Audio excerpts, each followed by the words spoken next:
Kanchipuram వకుడా silks నాణ్యత మా ప్రాధాన్యత. మదీనాగూడ, మియాపూర్, హైదరాబాద్ లో త్వరలో శుభారంభం.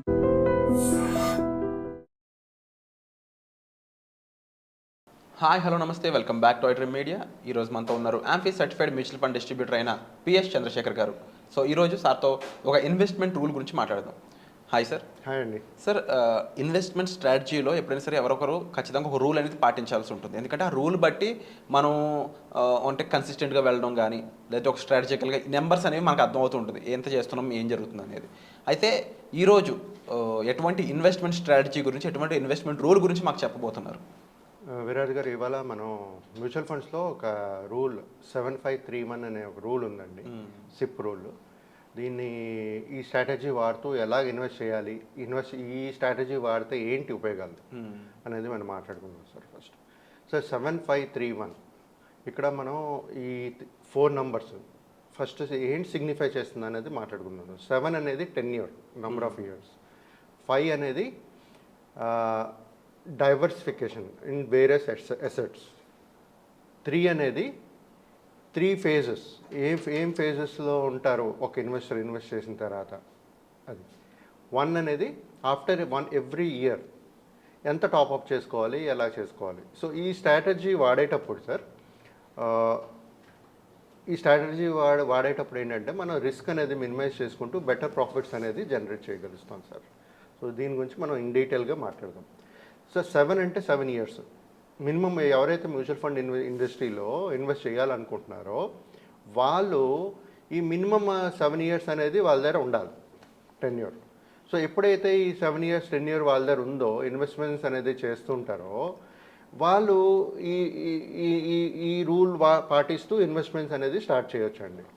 ఎప్పుడైతే మనం ఈ రూల్ పాటిస్తూ 7 ఇయర్స్ అనేది టెన్యూర్ ఉంటే ఆ మార్కెట్ వాలటాలిటీని బీట్ చేసుకుంటూ 7 ఇయర్స్ వచ్చేటప్పటికి ఒక ప్రాఫిట్, మినిమం ప్రాఫిట్ అనేది కనబడుతుంది. తర్వాత పవర్ ఆఫ్ కాంపౌండింగ్ అనేది ప్లే చేస్తుంది.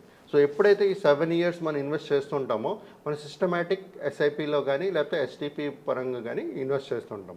సో ఈ వాలటైల్ మార్కెట్, ఆ టెన్యూర్లో ఒకవేళ మార్కెట్ వాలటైల్ ఉంది అని అనుకునేటప్పుడు మన రిస్క్ తగ్గించుకోవడానికి ఈ ఎస్ఐపి కానీ ఎస్టీపీ కానీ వాడుతుంటాం. ప్లస్ ఈ 7 ఇయర్స్ ఆరిజిన్ ఏదైతే టెన్యూర్ అయితే ఉందో అది ప్రతి ఒక్క మన ఇన్వెస్ట్మెంట్లో స్ట్రాటజీ కింద ఉండాలి. 7 ఇయర్స్ అనేది మినిమం మనం ఉంటేనే మనకి మ్యూచువల్ ఫండ్స్లో బెటర్ రిస్క్ తగ్గించుకుంటూ మనకి బెటర్ రిటర్న్స్ అనేది కనబడుతుంటుంది. జనరేట్ చేయకపోవచ్చు బట్ కనబడుతుంటుంది. స్టార్టింగ్ 7 ఇయర్స్ వచ్చేటప్పటికే మనకి ఆ ప్రాఫిట్లో రావడం, పెరిగే ఇది పవర్ ఆఫ్ కాంపౌండింగ్ అనేది కనబడుతుంది. ఇప్పుడు కమింగ్ టు 5 సార్, 7531 కదా. 5 అంటే మీరు ఎప్పుడైనా ఒక ఇన్వెస్ట్మెంట్ చేసేటప్పుడు మనం ఎప్పుడు మ్యూచువల్ ఫండ్ డిస్ట్రిబ్యూటర్ ఏమంటే డైవర్సిఫై చేయండి అండి. ఇన్ జనరల్ లైఫ్లో మనం చూసుకున్నాం అనుకోండి సార్, ఫర్ మీరే ఉన్నారనుకోండి, మీరు 10 లక్షలు ఉన్నాయి లేకపోతే 50 లక్షలు ఉన్నాయి అనుకోండి. దాన్ని ఏం చేస్తారు, మీరు అన్నీ తీసుకుని వెళ్ళి స్టాక్స్ కొంటారు లేకపోతే మ్యూచువల్ ఫండ్స్లో చేయరు.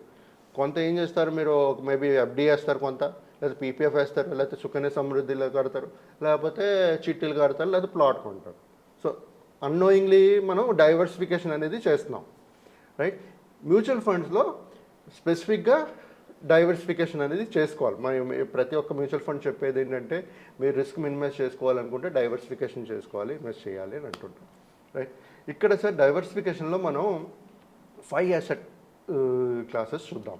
సో క్వాలిటీ స్టాక్స్ అంటే ఈ blue chip stocks, large cap stocks ఏదైతే ఒక ప్లాన్లో ఉంటుందో అలాంటి దాంట్లో పెట్టమంటున్నాం.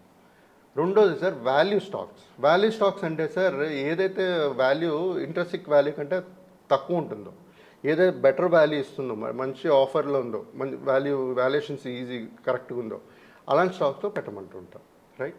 మూడోదేమో గ్రోత్ స్టాక్స్లో ఏమవుతుందంటే సార్, ఇప్పుడు ఇలాంటి కంపెనీస్లో ఏదైతే హై గ్రోత్ ఉంటుందో, పొటెన్షియల్ కనబడుతుందో అలాంటి కంపెనీస్లో పెట్టమంటుంటాం.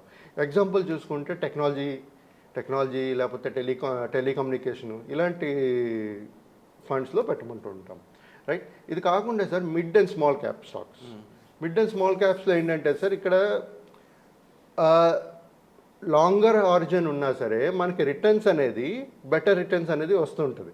బట్ ఇప్పుడు మన మార్కెట్ కండిషన్స్ చూసుకున్నాం అనుకోండి, చాలా వాలటైల్గా ఉంది. ఇప్పుడు ఏమంటున్నారు, చాలామంది ఎస్ఐపీలు కూడా ఆపేశారు, కొంతమంది రిడమ్షన్ కూడా చేస్తారు. సో కానీ ఇప్పుడు వాల్యుయేషన్స్ ఎక్కువ ఉంది అంటున్నారు, బట్ మనకి సమయం ఒక 10-15-20 ఇయర్స్ ఉన్నప్పుడు మన we should continue with our investments. మనకి ఎందుకంటే SIP is only option where cost averaging అవుతుంటుంది, మార్కెట్ ఎప్పుడైతే రికవరీ అవుతుంటుందో మన ప్రాఫిట్స్ కూడా అలాగే వస్తుంటుంది. సో ఇది కంటిన్యూ అవుతుండాలి. సరే ఇది కాకుండా గ్లోబల్ స్టాక్స్ అంటే ఇంటర్నేషనల్ ఎక్స్పోజర్ కూడా ఇంపార్టెంట్. సో సార్ ఇప్పుడు మనం జనరల్గా మ్యూచువల్ ఫండ్స్లో ఇవన్నీ మాట్లాడుకున్నాం, అంటే కంపెనీ పరంగా మనం మాట్లాడుకున్నాం. ఏమని క్వాలిటీ స్టాక్స్ అని, వాల్యూ స్టాక్స్ అని, గ్రోత్ స్టాక్స్ అని, మిడ్ స్మాల్ అని, గ్లోబల్ ఫండ్స్ అని. సో ఇందాక మనం మాట్లాడుకుంది ఏంటి జనరల్గా, సో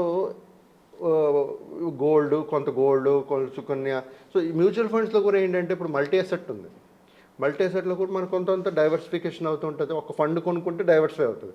బట్ ఇంకా ఒక large cap, mid, small categories తీసుకుని సెక్టరల్ ఫండ్స్ తీసుకున్నాం అనుకోండి, డైవర్సిఫై ఇంకా చేసుకోవచ్చు మనం.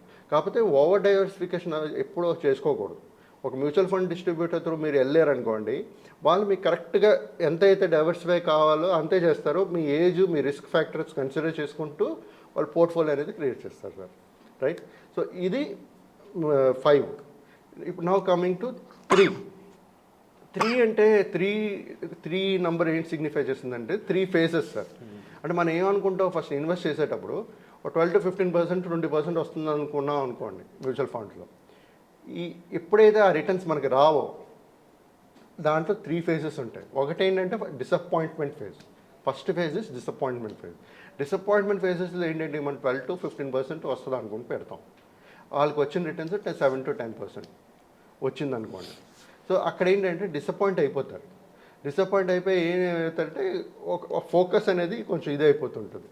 అది కాకుండా సార్ ఇరిటేషన్ ఫేజ్ 12-15% మనం ఎక్స్పెక్ట్ చేస్తాము, ఇక్కడ వచ్చే రిటర్న్ 7%, 0-7% మధ్యన వచ్చింది అనుకోండి. అప్పుడు ఏమనుకుంటారా, అది ఆ ఫేజ్ ఏంటంటే ఇరిటేషన్ ఫేజ్. ఇరిటేట్ అయిపోతారు. అంటే నేను అనుకుంది 12-15%, నాకు వచ్చింది 7%, నేను ఎఫ్డీ చేసుకుంటూ పోయేది కదా, నాకు రిస్క్ లేదు కదా అనుకుంటారు ఆ ఫేజ్లో ఉన్నవాళ్ళు, right? Third phase panic phase, negative returns వస్తే ఇప్పుడు ఏం చేస్తున్నారు, ఇప్పుడు మార్కెట్ పడిపోయింది, 30-40% ఒక్కొక్క ఫండ్ వాల్యూస్ పడిపోయేటప్పుడు పానిక్ అయిపోయి అమ్మేయడాలు, సిప్పులు ఆపేయడాలు, రిడెంప్షన్స్ చేసుకోవడాలు, డైవర్ట్ చేసేస్తున్నారు, ఫండ్స్ని డైవర్ట్ చేసేస్తున్నారు. సో వాళ్ళ ఫోకస్ అనేది అక్కడ ఉండట్లేదు. కానీ ఇక్కడ ఇలాంటి ఫేజెస్ అనేది మ్యూచువల్ ఫండ్స్లో ఈ 3 phases ప్రతి ఒక్క ఇన్వెస్టర్ గోల్ రీచ్ అయ్యే ముందు, ఒక కార్పస్ క్రియేట్ చేసే ముందు ఖచ్చితంగా చూస్తారు. ఇలాంటి టైంలోనే మన డిసిషన్ మేకింగ్ చాలా ఇంపార్టెంట్. ఒక కార్పస్ క్రియేట్ చేసుకోవాలి, గ్రోత్ క్రియేట్ చేసుకోవాలంటే మాత్రం ఇలాంటి డైవర్సిఫికేషన్ చాలా ఇంపార్టెంట్. మనం అర్థం చేసుకోవాలి మన ఇలాంటి ఫేజెస్ ఉంటాయి మన జర్నీలో. ఎప్పుడు ఒకేలా పెరిగిపోతే ఇంకా అవసరమే లేదు కదా సార్ ఎవరికి.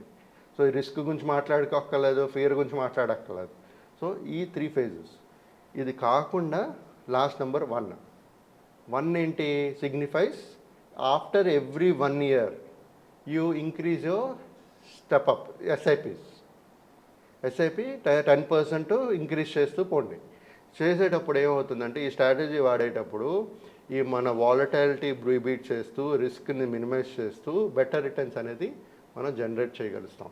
ప్రతి ఒక్కరికి నేను చెప్పేది ఏంటంటే, ఒక ఇన్వెస్ట్మెంట్ మ్యూచువల్ ఫండ్స్లో చేయాలి అనుకునేటప్పుడు ఈ 7-5-3-1 రూల్ ఇన్వెస్ట్మెంట్ స్ట్రాటజీ ఫాలో అవుతూ ఇన్వెస్ట్ చేస్తూ ఉంటే మన రిస్క్ మినిమైజ్ చేసుకుంటూ, మళ్ళీ వెల్ డైవర్సిఫై చేసుకుంటూ, మన రిస్క్ అండర్స్టాండ్ చేసుకుంటూ, ఎక్కడున్నాం, ఎంత రిటర్న్స్ వస్తున్నాయో, ఆ టైంలో ఏం డిసిషన్స్ తీసుకోవాలో మనం అర్థమవుతుంది. అలాంటి డిసిషన్స్ తీసుకుంటూ ప్రతి సంవత్సరం 1 yearలో ఆఫ్టర్ 1 year 10% ఇంక్రీజ్ చేసుకోండి మీ ఎస్ఐపి అమౌంట్. సో చేసుకోవడం లేదంటే కాస్ట్ యావరేజింగ్ అవుతుంటుంది. మనకి ఎప్పుడైతే సమయం 15 years, 20 years, 30 years ఉంటుందో మంచి కార్పస్ అనేది క్రియేట్ చేయగలుగుతారు ప్రతి ఒక్క ఇన్వెస్టర్ సార్. Wonderful sir. ముఖ్యంగా మీరు చెప్పిన ఫేజ్లో నాట్ ఓన్లీ ఇన్వెస్ట్మెంట్ స్ట్రాటజీ, ఒక హ్యూమన్ అనేవాడు ఇన్వెస్ట్మెంట్ టైంలో ఎలా ఫీల్ అవుతాడు, అక్కడ జాగ్రత్తలు ఏం తీసుకోవాలి, ప్రతిదీ చెప్పారు. సో ఇలాంటి గైడ్ అనే వాళ్ళు ప్రతి ఒక్కరి లైఫ్లో ఉండాలండి. ఒక ఫైనాన్షియల్ గైడ్ ఉన్నట్లయితే, ముఖ్యంగా మ్యూచువల్ ఫండ్స్ పరంగా చూసుకున్నా కూడా రైట్ ఫండ్ అయి ఉండొచ్చు, రైట్ టైంలో రైట్ ఇన్వెస్ట్మెంట్ అయి ఉండొచ్చు. ముఖ్యంగా మార్కెట్ అనేది ఎటువంటి సిచ్యువేషన్లో వాలటైల్గా ఉన్నా సరే, సరైన గైడ్ ఉన్నట్లయితే మనల్ని సరైన దారిలో నడిపించే మంచి రిటర్న్స్ అనేవి పొందేలా చేస్తారు. సో అలాంటి మంచి ఇన్ఫర్మేషన్ కోసం మీరు డిస్ప్లే అవుతున్న నెంబర్స్ కాల్ చేసి సంప్రదించవచ్చు. వచ్చే ఎపిసోడ్లో మళ్ళీ కలుద్దాం. Thank you so much.